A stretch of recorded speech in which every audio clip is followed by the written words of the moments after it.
If you do have in-ground irrigation, you're probably not watching this video, you're at the Ferrari dealership.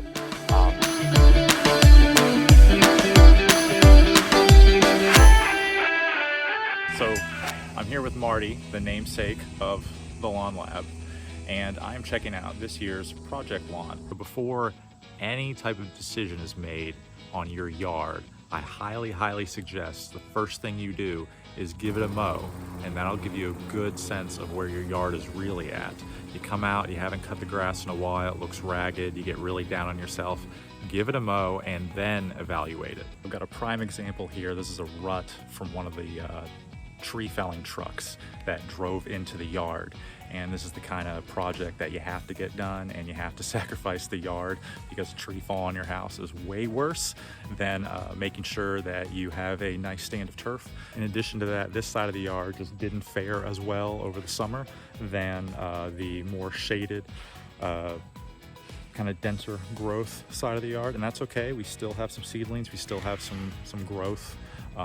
We don't have to do a complete tear down. We can just kind of come in and aerate and overseed, and in the fall conditions are going to be a lot better for this to get established, so this grass won't get nearly as burnt out next summer.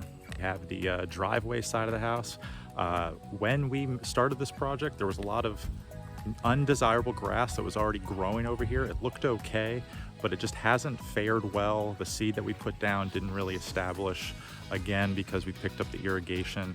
Not that big of a deal, but this is a prime candidate for us to do a complete burn down.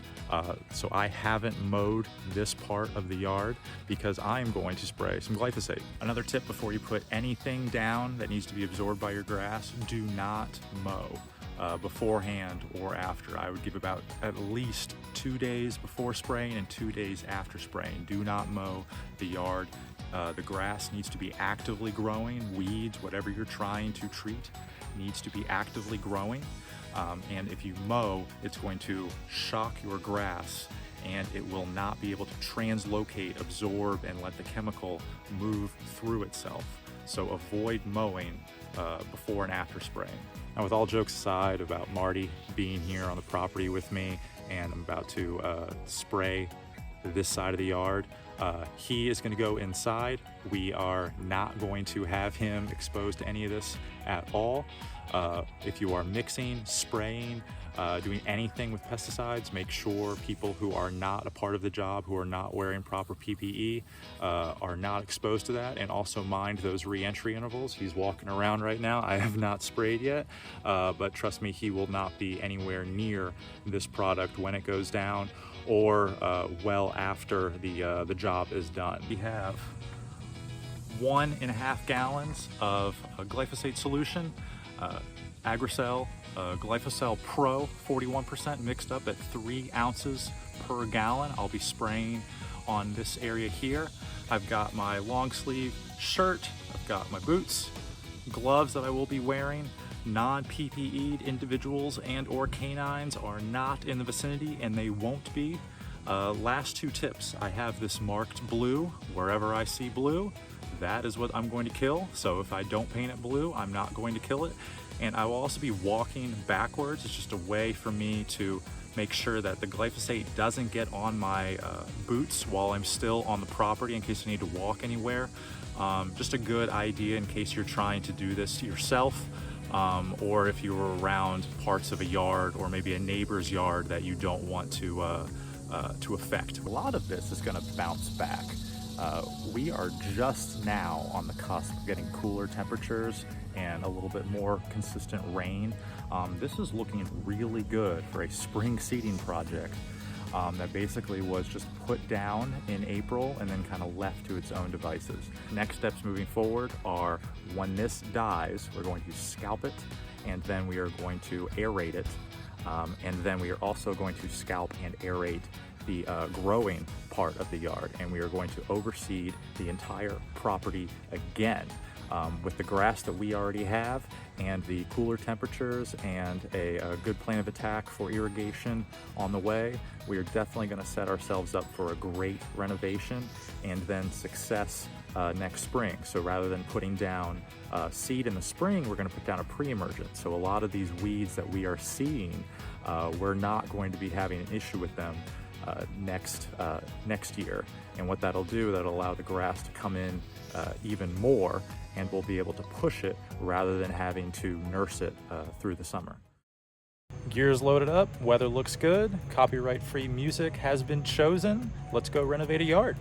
So if you seed your yard with one blend and it doesn't do well in certain areas, it's going to stand out more than if you seeded different varieties in appropriate areas. And then when you look across it, you have one single green piece of turf to look at. So a perfect example of using different grass varieties in different areas of your lawn is something like this right behind me. This area does not get a lot of sunlight and can't support the turf type tall fescue that I like to seed in most areas. So I've actually seeded this with Jonathan Green's dense shade, heavy shade mix, and it looks great.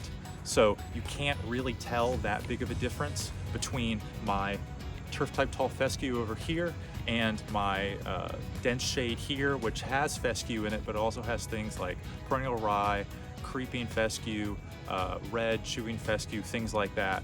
Lower input grasses that do well in lower sunlight areas.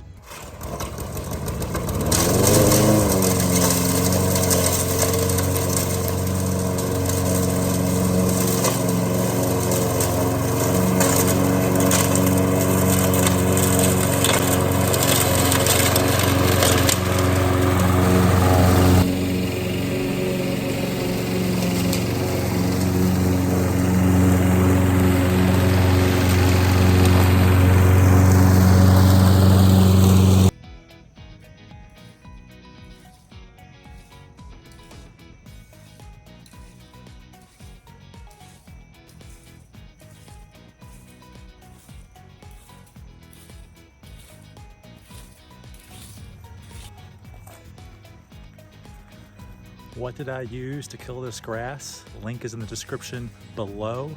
3 ounces per 1 gallon for 1,000 square feet. Read the label.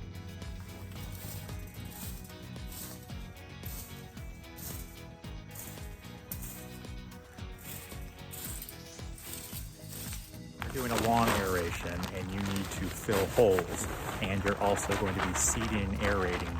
Here are the steps that I would follow. 1, fill the holes. 2, then do your aeration and seeding. 3, at the very end, then go back over it with a light layer of the same topsoil that you used to fill those areas. When you're done filling the holes the first time, do a little bit extra, kind of mound it over, and try to compact it down as much as you can. Now you might be freaking out and hearing the word compaction, but that loose topsoil you're going to be putting down is going to be very airy. It's not going to be compacted at all. You're going to struggle actually to try to get it to settle to be level with your surrounding area. So overfill it and then try to pat it down. Then you'll be seeding on top of that, and that's honestly probably going to be the most fertile part of your yard.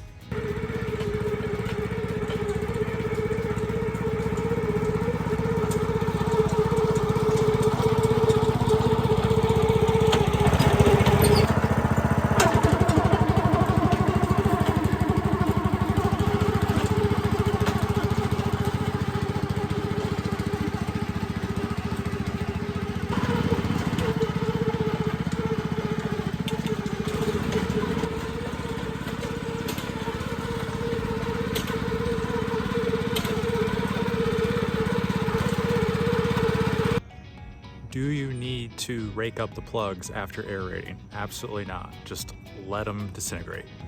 We're gonna go down with our Blue Resilience turf type tall fescue and Kentucky bluegrass mix at a rate of 7 pounds per 1,000 all over the property. And then we are going to hit it a little bit heavier with the dense shade from Jonathan Green in the low grown areas. 3.5 pounds per 1,000 roughly. So we have 1,000 over there, and we have 500 here. So that's 3.5 plus 1.25. Let's give it even 5 pounds across that, and I think we'll be good.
Now over here, we completely killed this area off. There was just too many different kinds of turf grass that just weren't really working for us. There was some bent grass, some perennial rye, just matted down, not great cultivars that really weren't going to allow us to seed effectively into those. So it made sense to just kill it out, rake it up, and put down new turf.